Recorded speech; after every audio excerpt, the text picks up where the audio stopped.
नमस्कार दोस्तों, भी एक्टिव ज्ञान यूट्यूब चैनल में एक बार फिर से स्वागत करता हूं। दोस्तों, आज की वीडियो में जानेंगे विक्रम बेताल की कथा के बारे में। कथा का सार है सिंहासन बत्तीसी कहां से आया। अगर वीडियो में नए हैं तो वीडियो को लाइक, शेयर, कमेंट और चैनल को सब्सक्राइब करना ना भूलें। तो आइए वीडियो में बिना देरी किए हुए आगे बढ़ते हैं। प्राचीन समय की बात है। उज्जैन में राजा भोज राज्य करते थे। वो बड़े दानी और धर्मात्मा थे। उनके बारे में प्रसिद्ध था कि वो ऐसा न्याय करते हैं कि दूध और पानी अलग हो जाए। नगरी में एक किसान एक खेत था जिसमें उसने कई साग सब्जी लगा रखी थी। एक बार की बात है कि खेत में बड़ी अच्छी फसल हुई। पूरी जमीन पर तो खूब तरकारियां आई, लेकिन खेत के बीचों बीच थोड़ी सी जमीन खाली रह गई।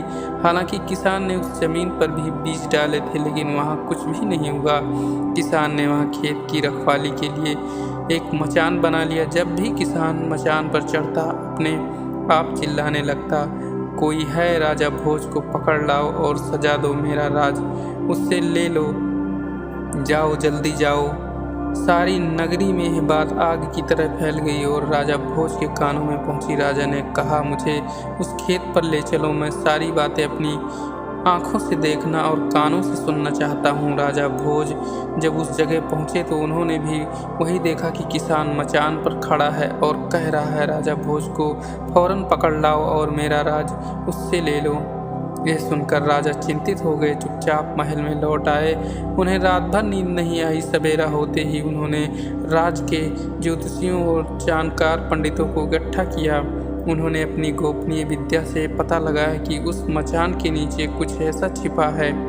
राजा ने उसी समय आज्ञा दी कि उस जगह को खुदवाया जाए। खोदते खोदते जब काफ़ी मिट्टी निकल गई तो अचानक एक सिंहासन प्रकट हुआ। सिंहासन की चारों ओर 8-8 पुतलियां यानी कुल 32 पुतलियां खड़ी थी। सबके अचरज का ठिकाना न रहा। राजा को खबर मिली तो सिंहासन को बाहर निकालने को कहा, लेकिन कई मजदूरों के जोर लगाने पर भी वो सिंहासन टस से मस न हुआ। तब एक पंडित ने कहा कि यह सिंहासन देवताओं का बनाया हुआ है, अपनी जगह से तब तक नहीं हटेगा जब तक कि राजा स्वयं इसकी पूजा अर्चना न करें। राजा ने ऐसा ही किया। पूजा अर्चना करते ही सिंहासन ऐसे ऊपर उठाया मानो फूलों का हो। राजा बड़े खुश हुए। सिंहासन में कई तरह के रत्न जड़े थे जिनकी चमक अनूठी थी। सिंहासन की चारों ओर 32 पुतलियां बनी थी। उनके हाथों में कमल का एक एक फूल था।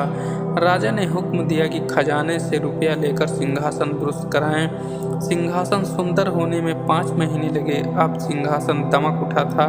जो भी देखता देखता ही रह जाता। पुतलियां ऐसी लगती मानो अभी बोल उठेंगी। राजा ने पंडितों को बुलवाया और कहा, आप लोग कोई अच्छा मुहूर्त निकालें, उस दिन मैं इस सिंहासन पर बैठूंगा। दिन तय किया गया। दूर दूर तक लोगों को निमंत्रण भेजे गए। तरह तरह के बाजे बजने लगे। महल में खुशियां मनाई जाने लगी।